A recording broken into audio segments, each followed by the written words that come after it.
Olá, tudo bem? A gente se tem uma coisa nessa vida que todo mundo quer é ser feliz, né? Ninguém não quer ser feliz, mas assim, às vezes a gente se pergunta como é que eu faço para ser feliz, né? Certamente você deve conhecer alguma pessoa que, sei lá, está vivendo algum momento de infelicidade ou que já tenha, né, se perguntado o que eu faço para ser feliz. Então essa questão é muito interessante, tá? A felicidade. Qual é a fórmula da felicidade? Você vai assistir um vídeo agora no qual a gente fala sobre a posição dos filósofos gregos em relação a esse tema apaixonante, né? Como que eu faço para ser feliz? Assista esse vídeo, presta atenção e não deixa de compartilhar com os seus amigos, principalmente com aqueles que estejam vivendo assim algum momento, né, mais complicado. De repente a coisa pode ser muito simples. Qual era a fórmula da felicidade para os filósofos gregos, para os grandes filósofos gregos? Assista o vídeo e compartilhe lá com seus amigos. Olá, amigos, tudo bem com vocês? Bom ter vocês aqui novamente, a gente está muito feliz aí, tá? Aliás, felicidade é o tema desse nosso encontro aqui. Olha só, você já ouviu falar numa profissão chamada consultor filosófico?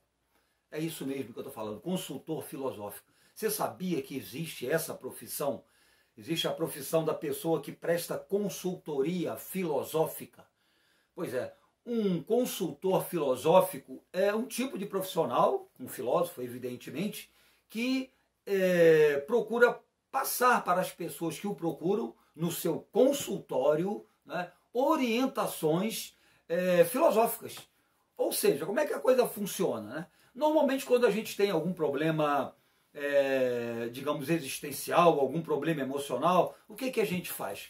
Normalmente a gente procura um psicólogo, né? Isso é natural. O normal é as pessoas procurarem um psicólogo, tá? Para tratar desse problema emocional, né? Desse problema psicológico que a gente está vivendo. Pois bem, o consultor filosófico, ele faz um trabalho muito parecido com esse. Só que ao invés da psicologia, ele usa a filosofia, tá? O que acontece? Na Grécia Antiga, era muito comum as pessoas procurarem os filósofos para pedirem orientações, né, relacionadas com problemas que elas enfrentavam, né? Ali ocorria o que a gente chama da prática, da chamada filosofia aplicada. Os filósofos usavam seus ensinamentos para aconselhar as pessoas, orientar as pessoas. Então isso era uma coisa que existia, né? Então o trabalho do consultor filosófico é muito parecido com esse. Aqui, inclusive, na América, existe a APA, que é a Associação dos Profissionais de Filosofia, né? Existem consultores filosóficos cadastrados nessa associação que realizam esse tipo de trabalho. Aqui no Brasil, infelizmente, ainda está, né, o trabalho de consultoria filosófica, ele ainda está engatinhando, né? A gente vê muito isso em trabalhos de palestras de filósofos, né, que são feitas em empresas, trabalhos que orientam em relação ao trabalho em conjunto, trabalho em parceria, motivação, etc, etc.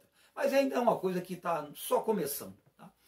Então eu estou colocando isso para vocês por quê? Porque um dos motivos que levavam, né, as pessoas a procurarem os filósofos antigos era exatamente o aconselhamento em relação à felicidade. Eles buscavam os filósofos querendo saber, né, o que eles precisavam fazer para serem pessoas felizes, né? Então seria aquela pergunta, o que é a felicidade? O que eu faço para ser feliz? O que eu proponho a você agora é conhecer algumas ideias de alguns filósofos importantes em relação às fórmulas para ser feliz nessa vida, tá? Então vamos lá? Vamos começar com o velho Aristóteles. Aristóteles era um cara que tinha umas ideias muito interessantes em relação a essa questão da felicidade, tá? O que ele colocava para a gente? O que a gente precisaria para ser feliz? O que Aristóteles responderia? Ele diria, ora, você precisa levar uma vida refletida, não é? Você precisa elevar a sua racionalização, você precisa levar uma vida mais, digamos, filosófica, tá? Precisa pensar a vida fora do senso comum, da maneira como as outras pessoas pensam, tá? Então a felicidade, ela seria algo assim, a princípio, que só estaria disponível, né, na versão aristotélica, àquelas pessoas que se debruçassem sobre as reflexões filosóficas, tá? Seria uma coisa assim um pouco restrita, vamos colocar dessa forma, né? É interessante também colocar que Aristóteles falava sobre a importância da virtude. Ele colocava que a virtude era um ótimo caminho para a felicidade. Aí o que ele entendia como virtude? Ele entendia como virtude a necessidade de você levar uma vida equilibrada entre os excessos e as faltas, tá? Então ele propunha o que na prática? Que as pessoas buscassem um meio termo entre não fazer e fazer algo exageradamente. Vamos dar um exemplo assim para facilitar as coisas. Por exemplo, o consumismo. Existem pessoas que associam a felicidade a consumir, consumir, consumir, consumir. Tá? É claro que isso pode ser uma coisa problemática, né? O consumismo pode levar à frustração, né? Quando a pessoa não tiver como efetivar aquilo que comprar, aquilo que ele quer, conseguir concretizar aquele sonho dele de consumo. Tá? Então, o consumismo não é bom. Tá? E a face oposta do consumismo seria o quê? Não consumir nada. Né? E não consumir nada também seria normal? Seria algo saudável? Claro que não. A gente precisa consumir. Né? A gente precisa consumir, a gente necessita de consumir algumas coisas que realmente vão nos fazer assim, nos sentir muito bem. Tá? Então Aristóteles colocava o quê? Olha, nem que seja um consumista, nem que seja alguém que se prive das coisas que possam te fazer feliz. Né? Então era uma ideia bem interessante. Isso para ele seria virtude. Né? Eu dei o exemplo do consumismo, mas isso se aplicaria a outras situações na nossa vida. Tá? Não fique, né, nem no exagero, nem na falta. Procure o meio termo. Era esse o caminho da felicidade, segundo o velho e bom Aristóteles. Mas não era só Aristóteles que tinha, né, ideias, fórmulas, né, para a gente chegar assim à felicidade. A gente pode falar aqui, por exemplo, de um cara que não é muito assim badalado quando se fala em filosofia clássica, né, ou helenística, né, que seria o Pirro. Pirro tinha uma visão bem interessante, né, sobre essa questão de como se chegar à felicidade. Ele entendia o seguinte, que as pessoas ficavam muito preocupadas em buscar o porquê de tudo, né, racionalizar tudo, né, as pessoas se consumiam demais em querer entender, né, a dinâmica do mundo, dos seres, das coisas ruins, por que acontecem, né? Ah, tem guerra, por que as pessoas são assim, não é? Oh, se Deus existe, como é possível acontecer uma coisa dessa? Um questionamento que passa pelas cabeças de muitas pessoas. Ora, Pirro colocava o seguinte, não é? Essas são coisas que compõem a realidade, né? Elas fazem parte desse conjunto chamado realidade. Não adianta querer entender plenamente, né, de forma totalmente racional tudo o que acontece, não, gente. Não tem como certas coisas, elas não têm como serem explicadas de maneira plena e satisfatória. Tá? Então, o Pirro dizia o seguinte, olha, você só tem como entender as coisas parcialmente. Para de complicar a sua vida. Se Pirro tivesse aqui agora, ele ia falar isso para vocês. Para de complicar demais as coisas. Sabe essas pessoas que complicam tudo?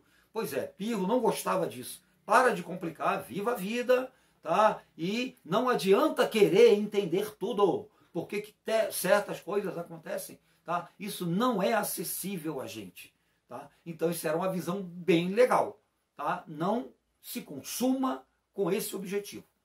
Outro cara que tinha uma visão muito legal, muito interessante, outro filósofo, né? Tinha uma visão interessante em relação a isso, era o Zenão.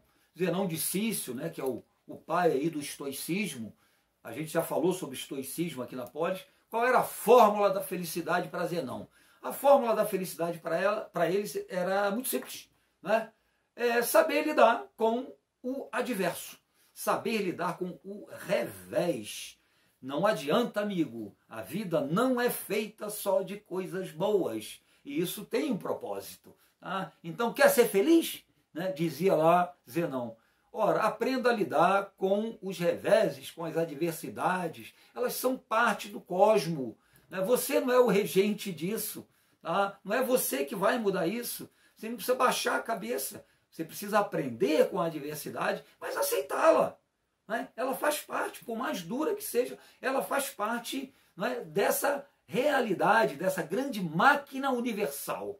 Tá? Então o caminho da felicidade seria qual? Segundo o estoicismo, austeridade ética e moral.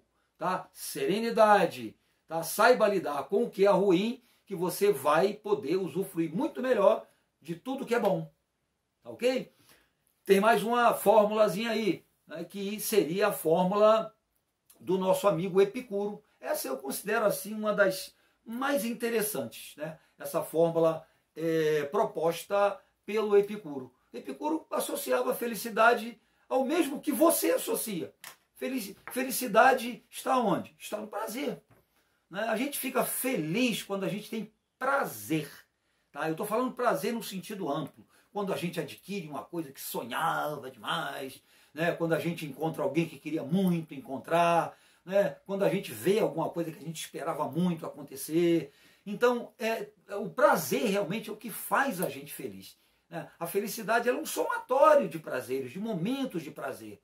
Tá? Só que ele chamava atenção para isso. Né? Não vai passar também o tempo todo buscando prazer, né? Achando que a vida é só prazer, prazer, prazer. Não é. E busca o prazer. Tá? Dizia ele, mas o prazer de uma forma moderada, tá? De uma forma equilibrada, sem excessos. Tá? E outra coisa que ele dizia, valorize mais os prazeres espirituais, os prazeres da alma. E o que seriam prazeres espirituais?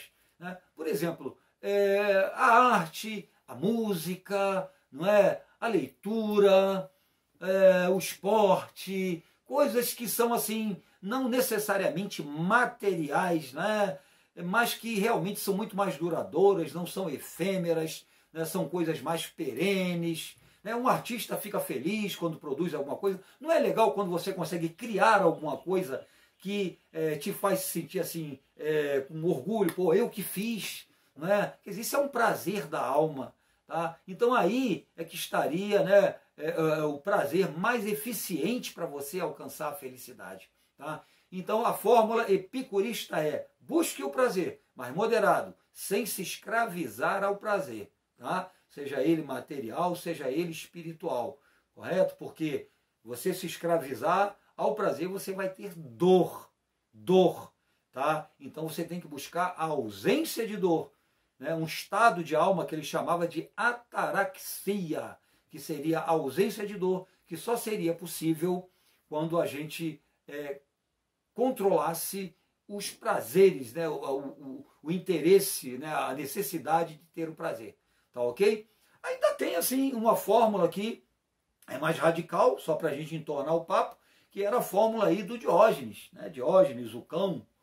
Diógenes realmente ele era um cara que era meio radical, ele associava a felicidade simplesmente, sabe a quê? A não ter nada. Não tenha nada, não queira nada de material. Não ambicione nada, leve uma vida, né, sem ambição alguma, dizia Diógenes. Se você não tiver nada, você não vai ter que se preocupar com nada. E as preocupações é que tornam a gente infeliz. Né? Diógenes era mais radical. Pois é, a gente tem aí algumas fórmulas, né, propostas para se chegar à felicidade. Nenhuma delas é definitiva. Vai lá, escolhe a sua aí. Tá vivendo algum momento difícil?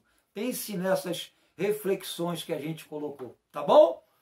Beijo, até a próxima.